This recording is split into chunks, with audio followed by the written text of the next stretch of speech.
আমরা সব সময় বিজি থাকি না, আবার সব সময় ফ্রিও থাকি না। মাঝে মাঝে ইম্পর্টেন্ট কাজের জন্য আমরা বিজি হয়ে যাই।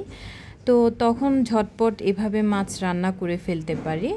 যারা পাবদা মাছ পছন্দ করেন তারা এভাবে ঝটপট রান্না করবেন, সময় বেঁচে যাবে।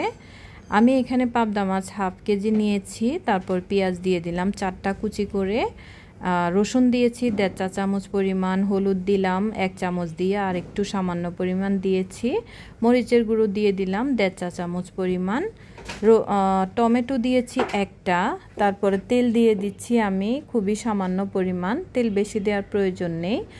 আর লবণ দিয়ে দিলাম 1 চা চামচ পরিমাণ। তারপর আমি একবারেই পানি দিয়ে দিচ্ছি। এখন কিন্তু পাবদা মাছে আর কষিয়ে বা আগে পরে আর পানি দেওয়ার প্রয়োজন নেই।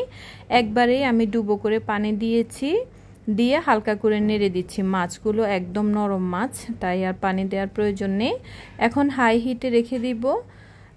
হাই হিটে রাখার পরে পানিগুলো বলক এসেছে, আর পানিগুলো আর একটু কমানোর জন্য আমি ওয়েট করছি। এই যে পানি কমে গেছে, মাছের ঝোল আর কি, মাছের ঝোল কমে গেছে। এখন আমি 2 মিনিট ঢাকনা দিয়ে রেখেছিলাম জাস্ট সুন্দর একটা কালার আসার জন্য, পারফেক্টভাবে হওয়ার জন্য।